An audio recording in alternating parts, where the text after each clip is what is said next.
Halogen derivatives of alkanes and arenes. So when we talk about chemistry, the subject chemistry is divided into two parts. The first part is the inorganic chemistry and the second part is organic chemistry. When we talk about organic chemistry, there are only two things that one must see, and that is carbon and hydrogen. Only two things that are there in organic stuff, that is carbon and hydrogen, and different forms of carbon and hydrogen. Now this carbon and hydrogen form bonds and form so many different compounds, so many different mixtures, that an entire branch of chemistry is dedicated to only carbon and hydrogen. So there's only two elements in organic chemistry and baki sab come in inorganic chemistry. These are the main two components. Along with this, you can have halogens, you can have oxygen, you can have different things, but carbon and hydrogen are the main basis of organic chemistry. In this chapter, which comes under organic chemistry, we have halogen derivatives.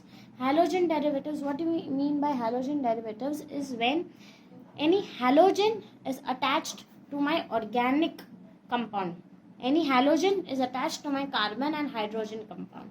Now what is my halogen? Halogen is my fluorine, chlorine, bromine, iodine and astatine. Fluorine, chlorine, bromine, iodine, astatine are all my halogens which will be attached to my carbon and hydrogen. So over here I have my atomic number of carbon as 6, configuration will be 2, 4, and since there is 4 in the outermost shell or the valence shell, the valency is 4. Moving on with carbon having its valency as 4. So let's say there are 4 things that can get attached to the carbon. Over here there are 4 things that can get attached to the carbon, because my carbon is having valency of 4. As it is given over here, it is 2 and 4. Therefore, from this we have made carbon, and we have 4 different things that can get attached to carbon. Let's, for example, take hydrogen is getting attached to carbon. So I have H, H, H and H. All the 4 valencies of carbon are satisfied by hydrogen, that is an H. So this is CH4. CH4. CH4 is nothing but methane. Now instead of all 4 valencies of carbon being satisfied by hydrogen, let's keep 3 of them with hydrogen and cancel 1 and change it to X. Over here X is my halogen, any halogen, fluorine, chlorine, bromine, iodine, astatine, any one of that. So this CH3X. So X can be my halogen. Over here in the first example we have taken CH3Cl. So over here my Cl will be my halogen, which is substituted in place of hydrogen. So with this we see this first example. In the second example we have CH2X2. Where I have 2 hydrogens and 2 halogens. 2 hydrogens, let's keep this and this hydrogen as it is, and let's keep 2 halogens. So I have X and X. So this can be CH2Cl2. So over here 2 hydrogens of mine are replaced by 2 halogens. Instead of X2 I can have the same thing as CH2 X dash. That means this is one halogen and this is another halogen. X represents my halogen, but over here I made a dash just to say that this is some other halogen. For example, I can have CH2 ClBr. So over here one of my hydrogen will be replaced by Cl and other hydrogen over here will be replaced by Br. So this is the second example of halogen derivative of organic alkanes. The third is CHX3. So let's keep one halogen intact as it is and all the one hydrogen intact as it is, and all the other 3 are satisfied by halogen. So I have CHX3, this is CHCl3. This is my third example. And finally I have CX4. All the 4 valencies of carbon are satisfied by halogens and none of them is satisfied by hydrogen.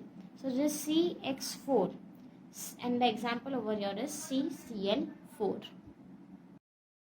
Nomenclature. Alkyl halides and aryl halides can be given names in two forms. A is common names and B is IUPAC names. Common names is the names which are referred by common people. They are easy, but the IUPAC names have to be perfect. IUPAC names, there are IUPAC conferences which happen, which decide upon the names of different compounds. So they have to be perfect. So when we talk about common names, it is named as alkyl halide. The alkane group comes before, and then we have the halide. Any halide is basically the halogen which is attached to it. Chlorine, bromine, iodine, fluorine, astatine, any of it. The IUPAC names are named as haloalkanes. So over here we have halogen before, and then we have the parent alkane. For example, over here I have ethyl bromide. Ethyl is my alkyl and bromide is my halogen. But over here, when I talk about the IUPAC system, the halogen will come first. What was the halogen? Bromine, bromide. So over here it will be halo, bromine will be bromo, and my parent group was ethyl, that will be my ethane. So my ethyl bromide is named as bromoethane. This is my ethyl bromide, and the same thing is named as bromoethane in the IUPAC name system. Okay, so now while naming any of the compounds by the IUPAC system, we have two rules to follow. The first rule is the longest chain rule, and the second rule is the shortest number rule. Longest chain over here, the chain we are talking about is the carbon chain. The carbon chain should be the longest one. And the shortest number rule, the numbering which we give to the carbon which is attached to the halogen should be given the shortest number. So over here this is my third butyl bromide. If I see in the common name system, third butyl bromide, third means tertiary, butyl means butane because there are 4 carbons over here, and the carbon which is attached to my halogen is my tertiary carbon, therefore it is third butyl bromide. The same thing, if I want to name in my IUPAC system, I will first see which is the longest chain of carbon. So over here, this can be my longest chain 1, 2, 3, or this can be my longest chain 1, 2, 3, or this can be my longest chain 1, 2, 3. Any of these you can choose, because the longest chain in this example is 3 and not more than 3. Now I have choose this of the chain. So this I'll name as 1, this carbon as 2, and this will be my third carbon. The carbon which is attached to my halogen has been given the number 2.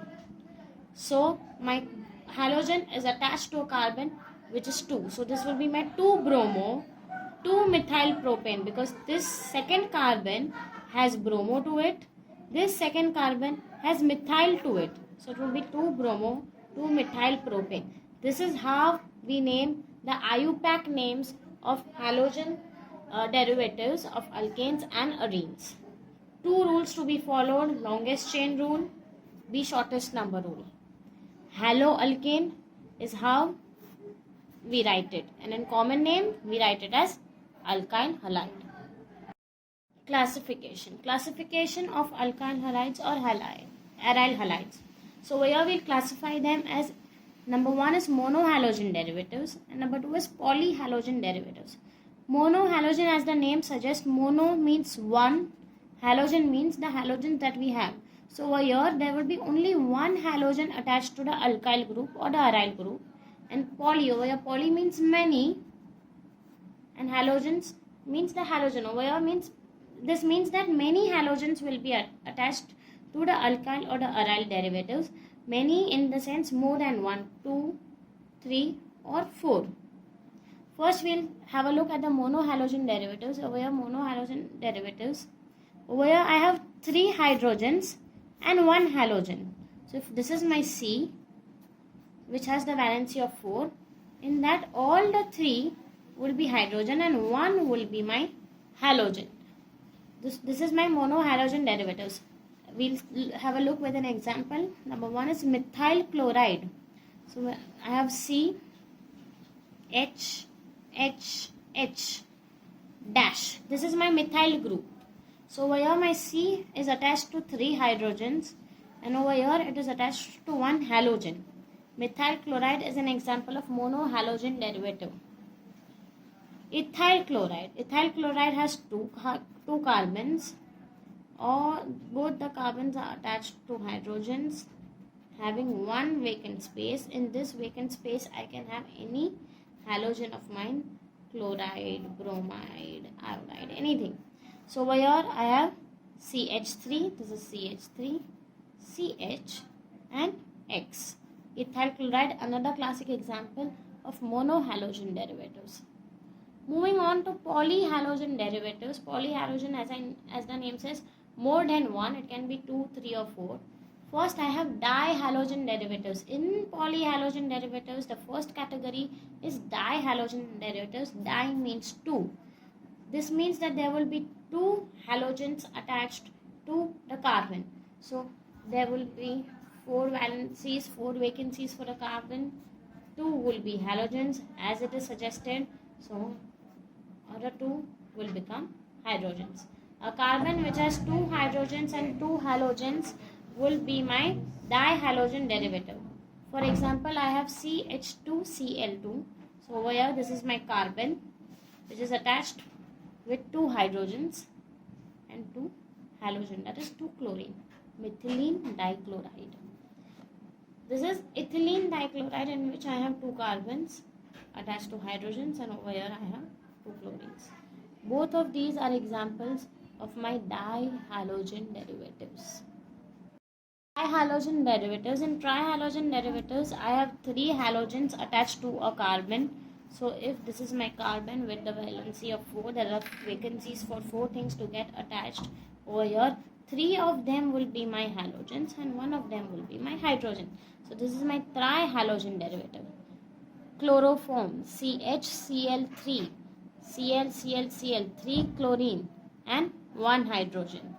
Iodoform also has CHI3. So over here I have 1, 2, 3 I, that is 3 halogens and only 1 hydrogen. Moving on to tetrahalogen derivatives. Tetrahalogen derivatives are those in which all the 4 are halogens which are attached to a carbon. So this is my carbon with 4 valencies, that is 4 things, 4 vacancies for 4 things to get attached. All the 4 will be nothing but my halogens. So this is tetrahalogen derivative. So this is CCl4, carbon tetrachloride. 1, 2, 3 and 4. All the 4 are my halogens. CF4, carbon tetrafluoride. Fluorine is again my halogen. So all the 4 vacancies are satisfied by halogens. Shortest number or the lowest number rule is explained in a bit detail over here. So in the numbering, the lowest number, for example, I have a carbon chain. This is 1, 2, 3, 4. I have 4 carbons in it, 4 carbon chain. So it will be butane. So I wrote butane over here. Now I'll start. I have chlorine attached to one of the carbon. Therefore I will write chlorobutane. Chloro is my halo and butane is my alkane. Halo, alkane, chlorobutane. So 1, 2, 3, 4. I have numbered it from left to right. 1, 2, 3, 4. And on the second carbon, I have my chlorine attached to it. That's why I will write over here 2-chlorobutane. Over here, I have again the same thing. Butane. So I wrote butane.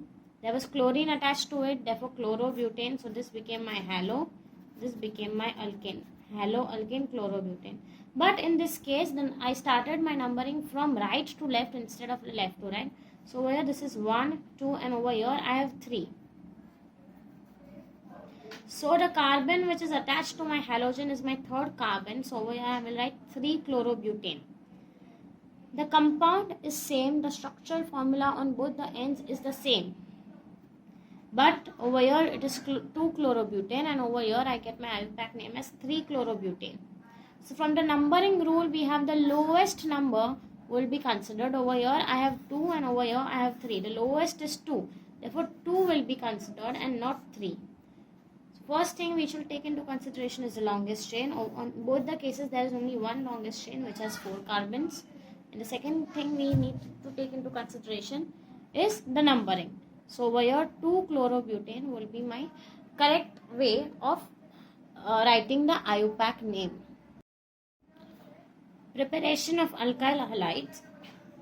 The first process of preparation of alkyl halides given over here is by from halogenation of alkanes. Alkanes is my RH, and halogenation means adding halogen. So from RH I want to make an RX. So chlorination and bromination. Over here chlorination means adding Cl, bromination means adding Br, adding chlorine, adding bromine. So over here I have ethane, CH3, CH2H, plus I will add my Cl. This is basically Cl2 in presence of sunlight. So what happens over here is instead of this H, this Cl comes over here and this H joins this. So this will become HCl and this Cl will come here. So this is ethyl chloride, CH3, CH2Cl plus HCl. In general, I have RH plus Cl2 in presence of sunlight forming RCl plus HCl. Second example over here is of bromination.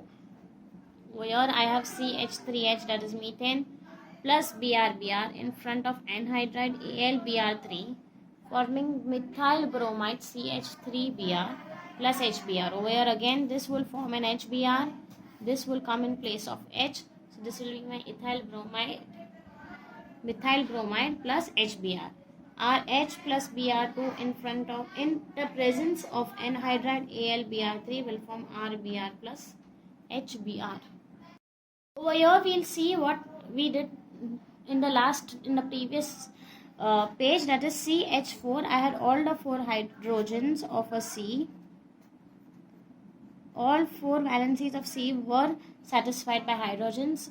Then due to chlorination, what do you mean by chlorination? You add chlorine, that is you add an hydrogen, add an halogen. X2 is an halogen.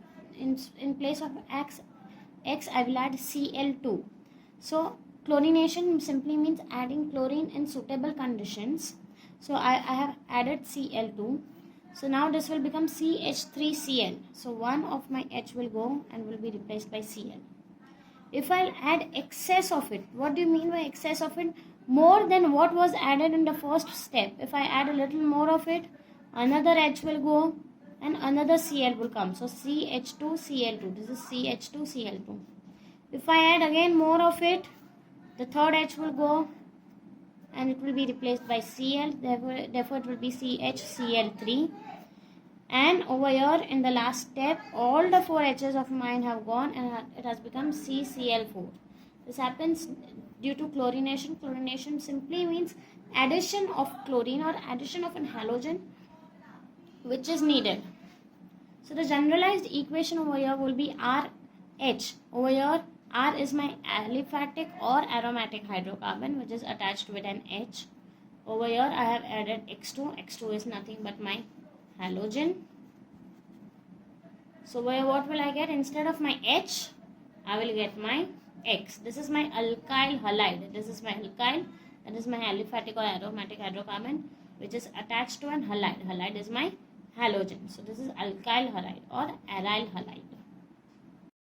Alkyl chlorides with chlorination, alkyl bromides with bromination. But we have no examples of alkyl fluorides because there is no reaction which will take place. Because fluorine is explosive. So whenever I have fluorine plus any alkane, if I add any alkane to fluorine, it will never form an alkyl fluoride. Instead it will be explosive, it will explode, leading to something different which is not my halogen derivatives of alkane. Second way of preparation of hydrogen halides is by addition of hydrogen halide to alkenes. So here I have symmetrical alkenes. What do you mean by symmetrical alkenes? Symmetrical alkenes is R double bond R. This R is equal to this R. So over here I have ethene. I have 1 carbon here and 1 carbon here. So what do I do over here? I add hydrogen halide to it. What is hydrogen halide? H stands for hydrogen, and halide is in any form of X. Fluorine, chlorine, bromine, iodine, anything. So that will cut this double bond into a single bond, and this C will get attached to it. So this is how it is done. This is my double bond. This gets cut, and this Cl comes and sticks over here. This Cl comes and sticks over here. This H comes and sticks over here. So from ethene, I got ethyl chloride by adding hydrogen halide. What is my hydrogen halide? HCl. A similar example is given of an ethene plus HBr. This is hydrogen bromide. This will give me ethyl bromide. In the same way, ethene plus hydrogen iodide will give me ethyl iodide. In the same way, if we see in this example, there is carbon, carbon, carbon and carbon. This is my carbon which is attached to no hydrogens at all. Means it is attached to least number of hydrogens. Means this bromide has to come and stick to this carbon over here. So when I proceed with this reaction, my bromide will come and stick over here. So this is my third butyl bromide, which is 80%, and over here, if it sticks to this carbon, this is my minor product isobutyl bromide, which is 20%. Moving on to a peroxide effect. When we talk about peroxide effect, the other name for it is anti-Markovnikov's rule. So over here, what happens? In the past, we saw that bromine gets attached to the carbon which is attached to the least number of hydrogens. But over here, exactly opposite to it will happen. And when it will happen? When I add peroxide to it. What is peroxide? My Na2O2. If I add peroxide, that is Na2O2 to it, then instead of attaching to this carbon, which is attached to the least number of hydrogens, it will go and attach to this carbon, which is attached to most number of hydrogens. So this is my propene. Ideally, it should go and attach to this carbon because it is this carbon is attached only to one hydrogen. But I have added Na2O2, that is my peroxide, and because of this, it will have a peroxide effect. And due to this, my bromine will go and get attached to this carbon because it is attached to more number of hydrogens over here. So it will form N-propyl bromide. If you see, this bromine is attached over here and not here. N-propyl bromide becomes my major product. Bromine gets attached to that unsaturated carbon which carries more number of hydrogen atoms. The same peroxide effect is also known as anti-Markovnikov's rule. The other name for it is Kharash effect, also known as Kharash-Mayo effect. Only shown by hydrogen bromide and not by HCl or HBr. So only if I have my hydrogen halide in the form of Br, then only this will work.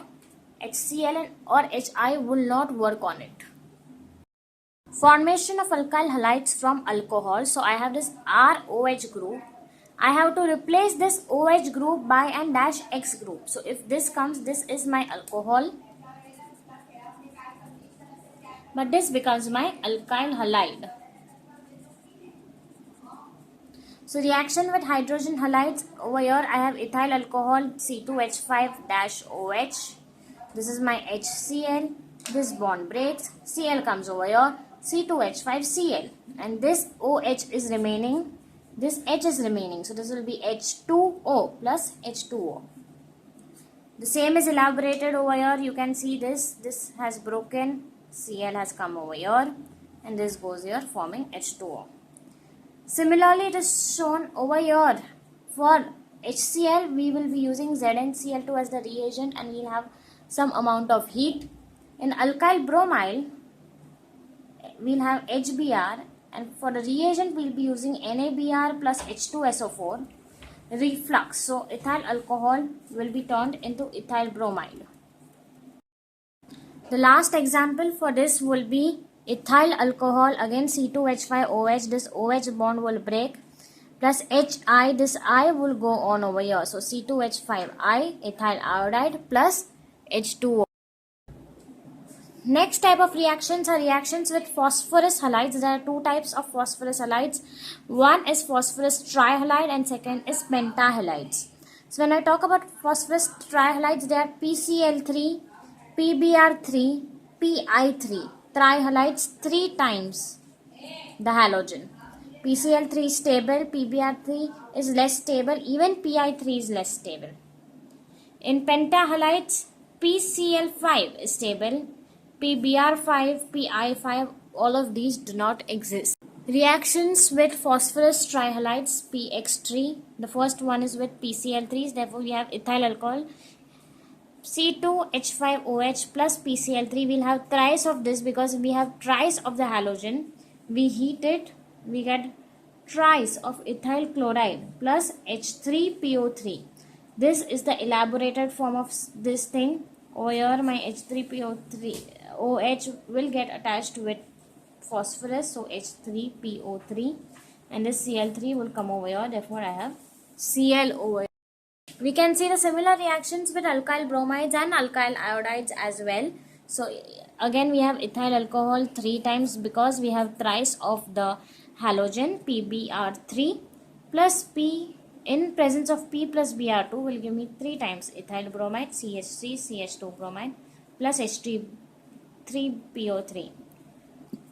So the in general formula of this is 3 times ROH plus PX3 in presence of heat will give me 3 times RX plus H3PO3. Similar reactions will be with iodides. Reactions with PCl5, again we have CH3 CH2OH plus PCl5 forming CH3CH2Cl plus HCl plus POCl3. Why we do not have a 5 over here? Because the Cl5 gets divided. One of it will go over here. 3 of them will stay with P and we will have one H